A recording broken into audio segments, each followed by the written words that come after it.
স্নিগ্ধার গল্পের বাগানে আমি নতুন গল্প নিয়ে হাজির হয়েছি। ভালো লাগলে একটা লাইক দেবেন, সাবস্ক্রাইব করবেন যাতে আমি নতুন গল্প বলতে উৎসাহিত হই। আজকের গল্প নিধুর নিধি। সেবার মেজমামা করিমগঞ্জের সর্বেশ্বর মুখার্জির বাড়ি থেকে রোগী দেখে ফিরছিলেন। অন্ধকার বর্ষার রাত। পঞ্চদিঘির মোড় পেরিয়ে গাড়িটা যে হনুমান মন্দিরের সামনে এসেছে তক্ষুনি একটা বিশাল ঝাঁকুনি দিয়ে গাড়িটা থেমে গেল। ঘুটঘুটটি অন্ধকারে ঝিরঝিরি বৃষ্টির মধ্যে গাড়িটা চলছিল ধিমে গতিতে, যতটা পারা যায় খানাখন্দ বাজিয়ে। গাড়ির সামনে কিছু একটা এসে পড়ার ড্রাইভার দুলাল জোরে ব্রেক কষে। মামার একটু ঝিমুনি এসেছিল। ব্রেক কষার সঙ্গে সঙ্গে গড়িয়ে পড়তে পড়তে কোনো রকমে নিজেকে সামলে নেন। বারবার হর্ন দেওয়া সত্ত্বেও প্রাণীটি সচ্ছিল না। এরপর দুলাল গাড়ি থেকে নামলো সরজমিনে তদন্ত করতে। বেশ কিছুটা সময় পেরিয়ে যাবার পর মামা জিজ্ঞেস করলেন, কি হয়েছে? দুলাল, স্যার, একটা বাচ্চা কুকুর গাড়ির সামনে থেকে সরছে না, সরাতে গেলেই তেড়ে আসছে। অবশেষে মামা গাড়ি থেকে নামলেন। দুলালকে বললেন, সর, তোর কম্ম নয়, আমি দেখছি। অনেক আদর করে ডাকাডাকি সত্ত্বেও হাড় জিরজিরে কুকুরটি গাড়ির সামনে থেকে সরছিল না। কুকুরটিকে বশ করার জন্যে অবশেষে মামা মিঠে গলায় ছেলেগুলেনো কবিতা ওড়াতে লাগলেন। কুকুরটি কি বুঝলো সেই জানে। শটান উঠে বসলো মামার কোলে। কোলে উঠেই কেমন নেতিয়ে পড়ল। মামা পড়লেন মহাফাপড়ে। এই অন্ধকারে বৃষ্টির মধ্যে হাত জিচিরে কুকুরটিকে কোথায় ফেলে যাবেন?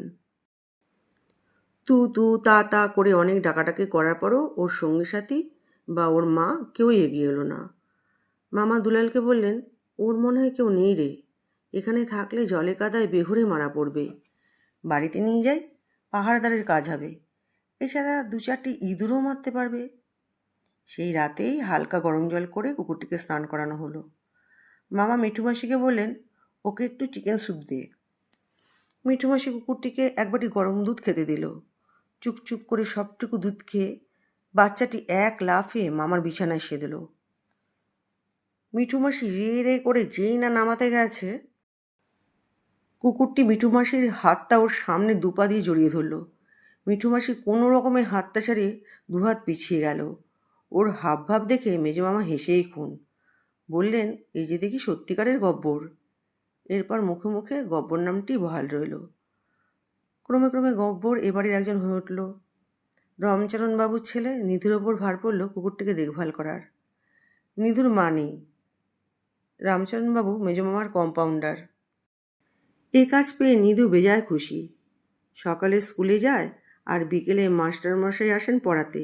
এছাড়া রাত দিন সব সময় নিধু গব্বরকে নিয়ে পড়ে থাকে। ক্রমশ গব্বর বেশ তাগড়াই হয়ে উঠল। তবে ইঁদুর শিকার তো দূরের কথা, একটা আরশোলা দেখলেও মুখ ঘুরে উল্টো দিকে পালায়। আর পাহারা, রাতে নিধু যত না বেশি নাক ডাকে তার থেকে নাক ডাকে গব্বর বেশি। ওর নাক ডাকার আওয়াজ 5টা বাড়ি দূর থেকেও পাওয়া যায়। তবে এতে নিধুর কিছু যায় আসে না। ও একটা ভালোবাসার জন্ম পেয়েছে, এটাই যথেষ্ট। নিধুর সব অদ্ভুতুরে কাণ্ডের দোসর সে। ভালোই কাটছিল নিধুর দিনগুলো। এখন স্কুলে যেতেও খুব ভালো লাগে।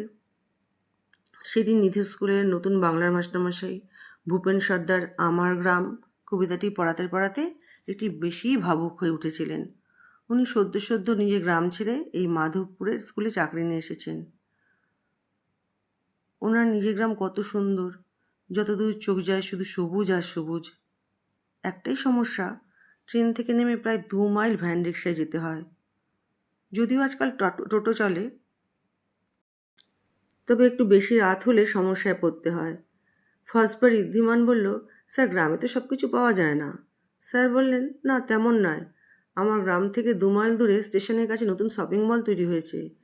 গ্রামের মানুষরা নিজেরা সমবায় তৈরি করেছেন, মহিলারা মিলে ব্যাংক চালান, স্বাস্থ্যকেন্দ্র আছে, স্টেশনের কাছে নতুন কলেজ তৈরি হচ্ছে। সেই কবিতাটি পড়নি? এমন দেশটি কোথাও খুঁজে পাবে না কো তুমি, তেমনি আমার গ্রাম। আমি কোথাও এমন গ্রাম খুঁজে পাইনি। কি একটা জিজ্ঞেস করার জন্য নিধু অনেকক্ষণ উসকুস করছিল। স্যার জিজ্ঞেস করলেন, কিছু বলবে নিধু? নিধির কী মনে হলো কে জানে, সে হঠাৎ জিজ্ঞেস করলো, স্যার আপনাদের গ্রামেই কি জাপানি তেল তৈরি হয়? বিস্মিত হয়ে স্যার জিজ্ঞেস করলেন, সেটা আবার কি? অনেকক্ষণ সবাই চুপচাপ, ওর মুখ চাওয়াচাই করছে। ওই অবধি সব ঠিক ছিল। হঠাৎ হারেন বলে বসলো, ওই যে স্যার সাপটাপ দাঁড়িয়ে যায়। এতক্ষণে আদিবাসী মাস্টারমশাই ভূপেন সর্দার এই ব্যাপারটা বুঝলেন। এমনিতে তিনি ভীষণ শান্ত সরল মানুষ, বেজায় চটে গেলেন। নিধুকে দু একটা চত্থাপড় মেরে বসলেন। ক্লাস তখন থমথম করছে। স্যার চিৎকার করে বলতে লাগলেন, তোর বুদ্ধি বলে কিছু নেই। মাস্টারমশাইয়ের সাথে কীভাবে কথা বলতে হয় তাও শিখিসনি, সঠিক শিক্ষা দীক্ষা পাসনি। কোথায় কি কইতে হয়, সব জায়গায় যে ফাজলামো চলে না সে বোধও নেই।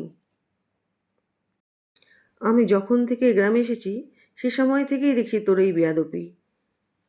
এর আগে তোর কারণেই একটি ধেড়ে ইঁদুর 6-7 দিন আমার বিছানায় নৃত্য করেছে, রাজত্ব চালিয়ে গেছে।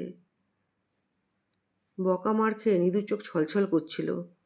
সব ছেলেদের কম বেশি খারাপ লেগে, কেননা নিধু খুব শান্ত, পড়াশোনায় খুব ভালো না হলেও প্রতি বছর পাশ করে যায়। নিধু যে কেন এমন করতে গেল। তবে সবাই চমকে উঠল যখন স্যার বললেন, তোর জন্য একটি ধেড়ে ইঁদুর আমার বিছানায় নৃত্য করেছে। এ আবার কি কথা? ধেড়ে ইঁদুর স্যারের বিছানায় কি করে যাবে? তার মানে কি নিধু স্যারের বাড়িতে ইঁদুর ফেলে এসেছিল? স্যার ক্লাস থেকে বেরিয়ে গেলে সবাই নিধুকে চেপে ধরল। কি ব্যাপার রে ভাই, স্যার কি বললেন? তুই স্যারের বাড়িতে ইঁদুর ফেলে এসেছিলি? নিধু এর কোনো উত্তর দেয় না। ওর দু চোখ বেয়ে তখন জল গড়াচ্ছে। ও কি করে বোঝাবে? স্যার এই গ্রামে আসার পর সব ছেলেরা তাদের নিজের নিজের গাছের আম, জাম, কখনো বা লাউ বা কুমড়ো, যার গাছে যা আছে স্যারকে ভালোবেসে আপন করার জন্য দিয়েছে। নিধু এখানে অন্যের বাড়িতে থাকে। মাইল 6 দূরে ছায়াবরণ গ্রামে ওর বাড়ি। নিধুর মা মারা যাওয়ার পর ও বাবার সাথে ডাক্তারবাবুর বাড়িতে চলে এসেছে। গ্রামের বাড়িতে তেমন যাওয়া হয় না। কি করে বোঝাবে? সবার মতো ওরও ইচ্ছে হয়েছিল স্যারকে কিছু দেয়, কিন্তু এর ফল যে এমন হবে তাকে ও স্বপ্নেও ভেবেছিল? স্কুল ছুটির পর ওর মনে হলো নিচু ক্লাসের ছেলেরা ওর দিকে তাকিয়ে দাঁত বের করে হাসছে। বাড়িতে ফেরার পথে রাঘব, ওম, দৈপায়ন সঙ্গে ফিরছিল। পাশাপাশি বাড়ি ওদের। রাঘব বলল, দেখ ভাই, ব্যাপারটা আমাদের খুব খারাপ লেগেছে, স্যার কেন মারলেন? তবে কিছু মনে করিস না, তুই একটু বেশি বোকা। ওম বলল, শোন, এক কাজ কর, নিখিলদের বাড়িতে দুটো পোষা বাদর আছে, তুই বলিস তো ওই দুটো বাদর স্যারের বাড়িতে ছেড়ে দিয়ে আসি। ওই বাড়িতে গাছে গাছে ফল ভর্তি, দুটো বাদর দুদিনের মধ্যে সব নিকেশ করে দেবে। দইপান বলে, তাতে স্যারের কি? ওই বাড়িটা রিয়া দিদিদের, বাদর ফল খেলে স্যারের কি? তিনজন বন্ধু মিলে যুক্তি করে জবরদস্ত কিছু বের করতে পারল না। বাড়িতে ফিরে শুধু মন খারাপ করে শুয়ে রইল। গব্বরকে নিয়ে বিকেলে একটু বেরোয়, আজ বেরোলো না। ও শুধু ভাবছিল খারাপ কথাটা কি বলেছে। এই তো বছর 3 আগে, তখন মা বেঁচে ছিলেন। সে সময় শীতের রাতে মা পায়ে রসুন তেল মাখত। নিধুর মা ছিল অ্যানিমিক, ঠান্ডার রাতে তাই মায়ের পায়ে খুব ব্যথা হতো।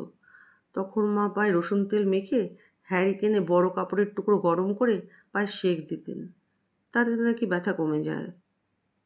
তাই নিধু, আর কথাটা যদি খারাপই হবে তাহলে টিভিতে দেখায় কেন? টিভিতে যখন বিজ্ঞাপন দেয় তখন ডাক্তারবাবু, জেঠিমা, বড় বৌদি, মিনু পিসি, ডাক্তারবাবুর বন্ধু বিভু মাস্টার, কে না কে থাকে। এমনকি বাচ্চাদের মধ্যে মিতু, ঋতু, সমু, বিনু থাকে সে ঘরে। কারো মুখ দেখে কখনো তো মনে হয়নি বিজ্ঞাপনে কিছু খারাপ বলছে। ডাক্তারবাবু, মাস্টারবাবু মান্যিগণ্যি মানুষ, তাদের সামনে কখনো খারাপ কথা বলা চলে না শোনা চলে? ও যে কষ্ট পেয়েছে সেটা গব্বর বুঝতে পেরেছে। আজ গব্বর বাইরে বেরোবার জন্য বায়না ধরেনি। ওর পাশে সে মুখ চেটে দিল, বুঝিয়ে দিল ও নিধুর সমব্যথী। এরপর কয়েকদিন স্কুল থেকে ফিরে নিধু বাইরে বেরোলো না। গব্বরকে নিয়ে উঠোনে এক নতুন খেলা শুরু করলো। ছোট ছোট প্লাস্টিকের ব্যাগে জল ভরে তার মুখটা দড়ি দিয়ে বেঁধে গাছের ডালে পরপর ঝুলিয়ে দিল। আর গব্বর দৌড়ে এসে লাফিয়ে সেই ব্যাগ ফুটো করে দিচ্ছে। ঝরঝর করে জল চারিদিকে ছড়িয়ে পড়ছে। নতুন খেলায় নিধু আসছে। গব্বরও খুব খুশি। মেজ মামা বিকেলে পেশেন্ট দেখতে যাওয়ার সময় পরপর দুদিন এই দৃশ্য দেখলেন। চুকচুক আওয়াজ করে বললেন, মা মরা ছেলেটার মাথা না খারাপ হয়ে যায়। এর ঠিক 3 দিনের মাথায় এ পাড়ায় এক অদ্ভুত ঘটনা ঘটল। পরপর কয়েকদিন মাস্টারমশাই স্কুলে এলেন না। খবর নিয়ে জানা গেল মাস্টারমশাই যে বাড়িতে থাকেন সেই বাড়ির একটি ছোট গাছে একটি মৌচাক ঝুলছিল। গাছটি মাস্টারমশাই বেডরুমের ঠিক দক্ষিণের জানলার কাছে ছিল। কে যেন রাতে এসে সেই মৌচাক ভেঙে দিয়ে গেছে। মৌমাছির তাড়নায় মাস্টারমশাই বাড়ি থেকে বেরোতে পারছেন না। নতুন চাকরি, বেশি ছুটি গেলে সমস্যায় পড়তে হবে। এই ঘটনাগুলো সবার কানে গেল। সাধারণত গ্রামে তেমন বদ ছেলে নেই। মেজ মামা কিছু একটা আঁচ করলেন। এর কয়েক সপ্তাহ বাদে পথে ভূপেনবাবুর সাথে মেজ মামার দেখা হলো। মামা বললেন, শোনো হে মাস্টারবাবু, তোমায় একটা কথা বলি। দেখো, আমরা এই গ্রামের যারা ভদ্রলোক, সাধারণ মানুষ, সবার বাড়ির ছেলেপুলেরা গ্রামের এই স্কুল, মানে তুমি যে স্কুলে পড়াচ্ছ সেই স্কুলেই পড়ে।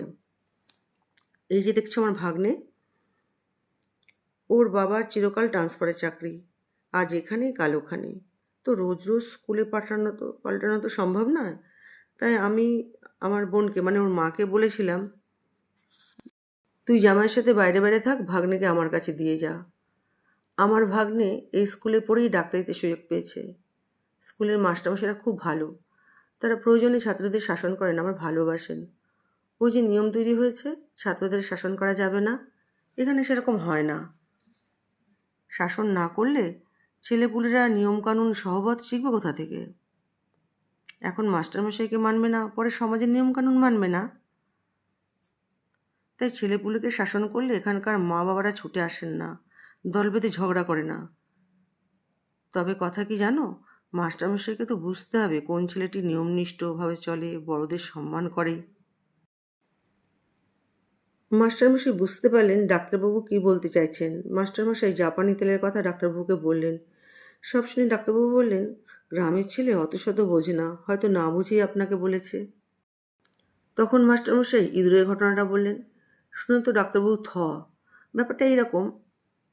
ভূপেন মাস্টারমশাই এই স্কুলে আসার 6 দিন মাথায় এক রবিবার সকালে নিধু মাস্টারমশাইয়ের ভাড়া বাড়িতে আসে। নিধুর হাতে একটা খাঁচা ছিল। সে মাস্টারমশাইকে প্রণাম করে বলে, স্যার এটা আপনার জন্যে। স্যার বললেন, এটা কি? নিধু, স্যার আফ্রিকান বেজি। স্যার আফ্রিকান বেজি পেলি কোথায়? হাসি হাসি মুখ করে নিধু বলে, আমার নিজের গ্রাম, এখান থেকে 6 মাইল ভেতরে, ছায়াবন গ্রাম। সেখানে আমার এক পাড়াতুতো দাদা থাকে, যে কলকাতায় ব্যবসা করে। পাখি, বেজি, কচ্ছপ, আফ্রিকান ব্যাঙ, অস্ট্রেলিয়ান ম্যাকাও, আরও কত কিছু। গেল সপ্তাহে আমি বাবার সাথে ছায়াবন গ্রামে গিয়েছিলাম। পুন্নি পিসির ছেলে জন্মদিন ছিল। তখন সুদেবদার কাছে এই বেজিটা দেখে খুব পছন্দ হয়। আমি বলি, আমাকে বেজিটা দেবে? তখন সুদেবদা এটা আমাকে দেয়। স্যার, তোকে বিনে পয়সায় দিয়ে দিল? নিধু, মাঝে মাঝে সুদেবদা লাস্ট ট্রেনে কলকাতা থেকে ফেরে এখানে আমাদের বাড়িতে চলে আসে। ছায়াবন গ্রাম আরও 6 মাইল ভেতরে। অত রাতে ওখানে কোনো রিক্সা যেতে রাজি হয় না। তখন সুদেবদা আমাদের এই ঘরে থেকে যায়। ওর হাতে কখনো কখনো 2-1টা খাঁচা থাকে, রং বেরঙের পাখি থাকে। যদিও রাতে অনেকে স্টেশনে ঘুমোয়, কিন্তু সুদেবদার কাছে খাঁচা থাকায় ওখানে থাকতে পারে না, যদি খাঁচা শুদ্ধ পাখি চুরি হয়ে যায়। এরপর বিপিন স্যার বললেন, দেখি বেজিটা খাঁচার ভেতর কেমন ঝিমোচ্ছে। সে কথা নিধুকে জানাতেও বলে, অনেক দূর থেকে এসেছে, তাই একটু ক্লান্ত, 2 দিনের মধ্যে ঠিক হয়ে যাবে। অসুস্থ বেজিটির প্রতি আমার মমতা পড়ে যায়। দ্বিতীয় দিন স্কুল থেকে ফিরে দেখি ঠান্ডার মধ্যে প্রাণীটি জুবুথুবু হয়ে আমার বিছানায় বসে আছে। আমার কেমন মায়া হলো অসুস্থ প্রাণীটির প্রতি। আমি একটি পুরনো আলোয়ান ওর গায়ে জড়িয়ে দিলাম।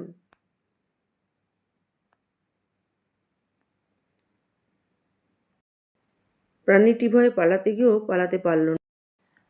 কয়েক পা পিছিয়ে বিছানায় বসে রইল। এই অবধি বলে স্যার বললেন, আসলে বেজিটি খুব সুন্দর ছিল।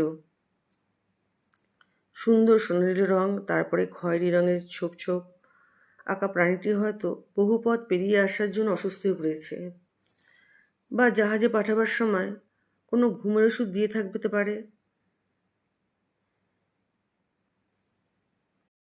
স্যার বললেন, আমি ভাবলাম অনেক বেশি পশু পাখি একসঙ্গে আনতে গেলে কত কিছুই না জানি করতে হয়।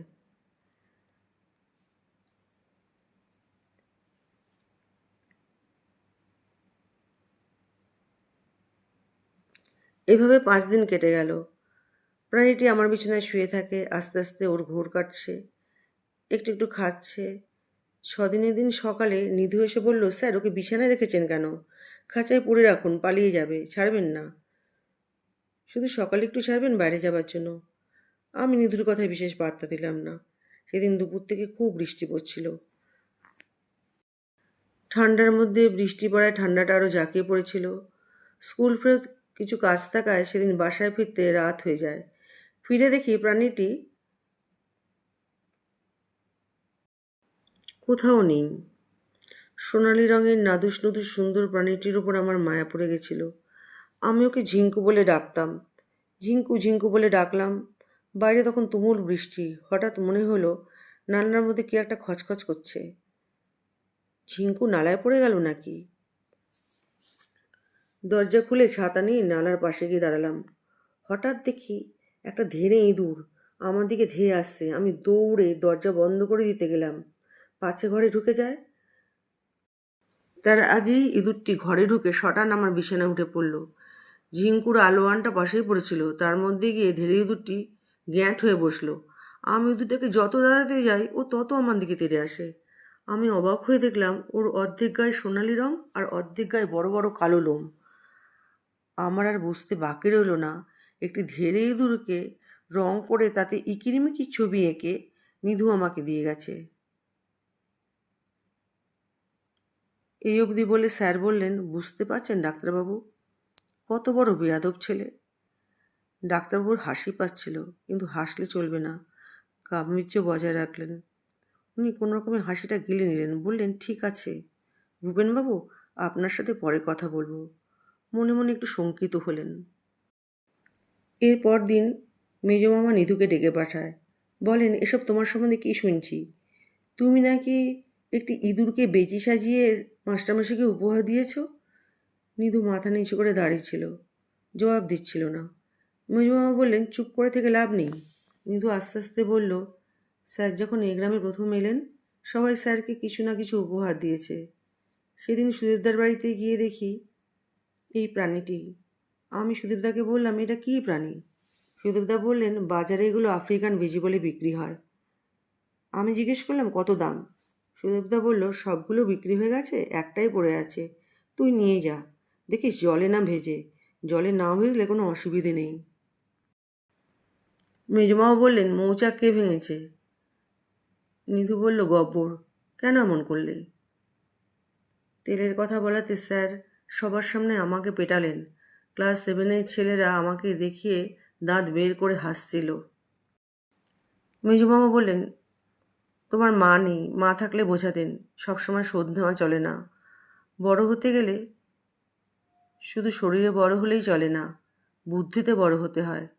তোমার মা থাকলে অনেক কথা মাকে বলতে পারতে। বড় হওয়ার সময় আমাদের অনেক বিষয়ে কৌতূহল তৈরি হয়, যা আমরা মা কখনো কখনো বাবাকে জিজ্ঞেস করি।